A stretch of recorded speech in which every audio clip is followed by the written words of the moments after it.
又各位观众老们，大家好，这是罗成真的是好久不见啊！我的私信里面都塞满了大家对于大头儿子催更的声音。他奶奶的，这么烂的动画还越看越起劲了是吧？不会有人就喜欢看大头儿子有什么逆天剧情吧？那么今天我也是给大家挑选了精心品质的大头儿子顶级神作第一部剧场版之马年心愿，和大家分享一下大头儿子一家和谐有爱的温馨日常。视频开始前，咱们还是老惯例，求一波一键3连，点赞越多更新越快。那么废话不多说，我们直接开始。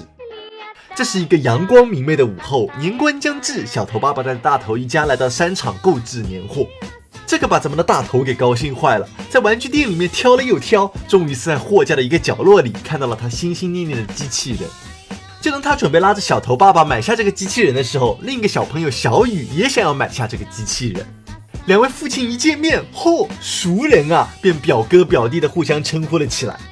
小雨的父亲大雨爸爸是跨国公司的老总，家境不凡，张口便买了6个机器人给小雨凑成了一套作为他的新年礼物。而咱们的小头爸爸却囊中羞涩，这888的机器人买不了一点，便准备拉着大头儿子直接离开，并许诺带他去游乐园玩，这不比机器人好10000倍？大头儿子虽然聪明懂事，理解爸爸的难处，但他还是一路念叨着他的机器人，不给他买机器人，他就茶不思饭不想了。小头爸爸拗不过大头，便一咬牙跑了回去，准备给大头买这888的机器人。就在买完机器人回来的路上，一不小心撞到了一个小女孩，把女孩给父亲准备的午饭给撞到了地上。一番询问过后，才知道小女孩的父亲原来是一名伟大的环卫工人，因为工作繁重没时间吃午饭，所以说女孩只能给父亲送饭。小头听了十分愧疚，抬手就掏出了40块钱赔偿小女孩，让她重新买一份，并一把把准备送给大头儿子的机器人送给了小女孩。故事发生的时间也才2010几年，虽然平时咱们开玩笑说上海花钱用的是沪币，但你一顿饭赔个40块钱也不少了吧？你他们要把888的玩具赔偿给人家，是不是有点太离谱了？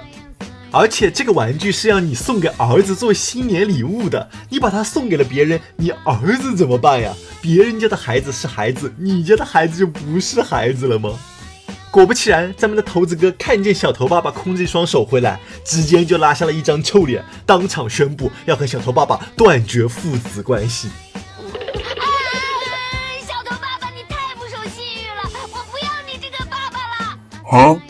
牛皮！虽然小头爸爸做的不对，但大头儿子也真的是畜生啊。而小雨这边因为父亲非常忙碌，虽然能给他无尽的物质生活，但他的内心却非常空虚。他希望父亲能抛下工作多陪陪他。他爸想了想，也答应了陪小雨去游乐园玩的请求。但没过2分钟，大雨便收到了公司打来的紧急电话，当场便丢下了小雨往公司赶去。是人我吃，一个把儿子的礼物送给别人，一个刚答应了儿子便当场翻脸丢下孩子，这俩父亲做出来的事情是人能干出来的吗？就当我以为这样的剧情已经非常离谱了，但是接下来的剧情更是让我大开眼界。就当2个伤心的小朋友在游乐园相遇的时候，神奇的奔马精灵出现在他们面前。既然你们一个羡慕人家的爸爸可以为你买机器人，一个羡慕对方的爸爸可以有空陪你玩，那么干脆你们俩换一个爸爸，不就完美解决现在的问题了吗？哇哦，奔马精灵你真是个天才！于是2人便答应了换爹的计划。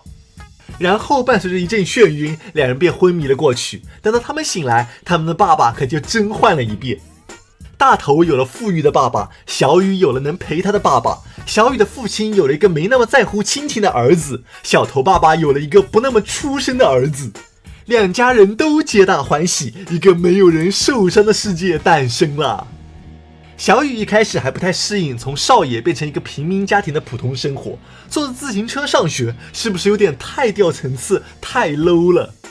还会被乘着法拉利的大头儿子狗仗人势的嘲讽，这可让他有点不太适应。但咱们身为天才工程师的小头爸爸怎么会让自己的孩子被别人嘲讽呢？当场便开始了自行车的变形模式。吃完彩虹拉出彩虹，这可把学校里的其他小伙伴都羡慕坏了，纷纷直夸小雨的爸爸小头实在是太厉害了，让小雨攒足了面子。而此时此刻，咱们的大头只能在后面的角落里偷偷地看着自己的父亲和别人家的儿子待在一起，心中五味杂陈。我应该在这里，不应该在这里，看到你们有多甜蜜。随后，寂寞的大头儿子找到了大宇爸爸，想要和他一起去游乐园玩。大宇以工作为由拒绝了大头，但留给了大头儿子一个惊喜。等到咱们的头子哥去了游乐园之后，才发现整个游乐园都被大宇爸爸一个人承包了。但只有一个人的游乐园让他怎么都高兴不起来，于是他把游乐园免费的消息通过气球散播给了周围的居民。冷清的游乐场也逐渐变得热闹起来。但即使是这样，大头儿子还是高兴不起来，因为他在人群中看见了小头爸爸带着小宇在游乐园欢乐的游玩。大头儿子再也受不了现在的生活，他直接找上了小宇，想要换回小头爸爸。但小宇哪肯乐意换掉小头爸爸这么好的爸爸，又体贴又有能力，还能陪他玩，换回去他才不乐意呢。你大头儿子就赔着你的钱过去吧。这可把咱们的头子哥给气坏了，明明是我先来的，为什么会变成现在这样？而在这时，之前小头爸爸帮助过的女生还找上了大头儿子，准备把小头爸爸送给他的机器人还给大头。这时候，咱们的大头才意识到小头爸爸是给他买过机器人的。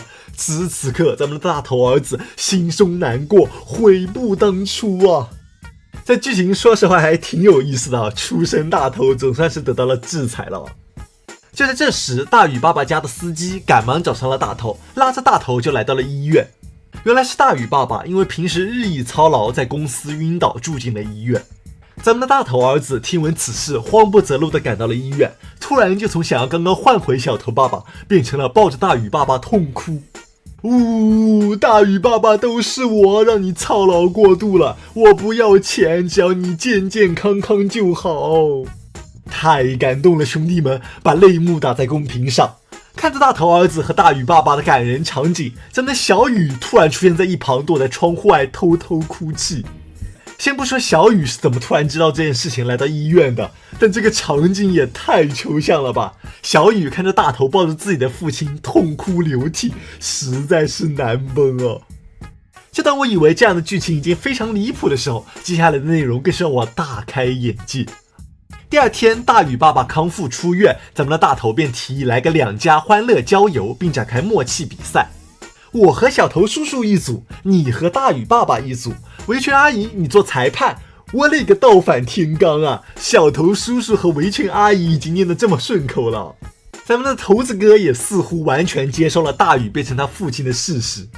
于是，在几人的友谊相处过程中，大宇爸爸也是学会了包容孩子，不在陪孩子玩的时候讨论工作的事情。大头儿子和小宇也冰释前嫌，准备明天去找奔马精灵换回爸爸。可让他们没有想到的是，奔马精灵已经被拆迁搬走了。就在他们一筹莫展的时候，奔马精灵的灵魂突然出现在他们的面前，告诉他们他已经来到了远处的山上。于是几人顶着暴雨便赶往了山上，想要找回奔马精灵，换回他们的爸爸。听闻两个孩子在雷雨天赶往了山上，这可让小头和大宇两人急坏了。他们也顶着大雨来到了山上，找到了孩子们，向他们解释道，之前什么换爸爸之类的操作，只是他们两个父亲商量出来，想让孩子们变得懂事一点的换爹 play 罢了，并不是他们真正交换了爸爸。啊！我的大脑被导演组强暴了呀！这都是什么狗屁剧情啊！你的同学难道就没有一个发现大头儿子和小宇换了爸爸了吗？小头爸爸突然从大别墅里搬出来，住进了小公寓里，还骑了个自行车，你们难道就一点都没有发现吗？还有之前大宇爸爸昏倒在病床上和大头上演着感人的父子情深，全都是装出来的？牛逼呀！还得是这俩父亲牛逼呀！偷天换日，演技拉满，这就是老戏骨一辈的从容吗？画面回到现在，小宇家已经从山上成功逃出，但大头和小头两人还暂时被困在山上。伴随着暴雨的越下越大，山路已经变得逐渐泥泞崎岖，小头领着大头小心翼翼地往山下走去。可就在此时，一个巨大的木桩从山下落下，就在这千钧一发之际，小头爸爸突然迸发出了无限的力量，用他的双手撑起了大头儿子的未来。儿子，你看爸爸的臂力还行吗？别管我，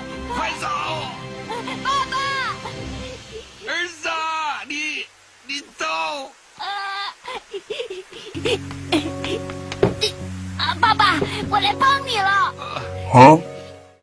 哎呀，你的超人爆发了，顶住这么大一棵树了，这最危险的一波冲击已经给你挡下来了，接下来松手一躲，不就给你挡开了吗？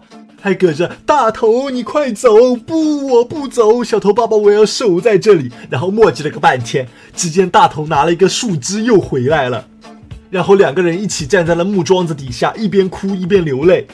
大头你快走，不我永远都不会离开小头爸爸。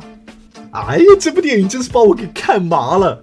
你还记得大头儿子之前和小头决裂的时候那个模样吗？我还是喜欢你桀骜不驯的样子。故事的最后，大头一家成功得到了救助，两家人聚在一起，高高兴兴的包饺子，整部电影便完结了。这整场剧场版看下来，这绝对是大头儿子系列中最称得上是神中神的顶级烂片。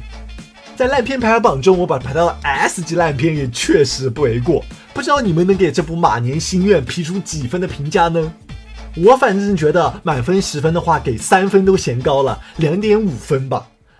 那么这就是这期视频的全部内容了。如果喜欢我的视频系列，千万不要忘了一键3连加关注。我们下期视频再见，大家拜拜。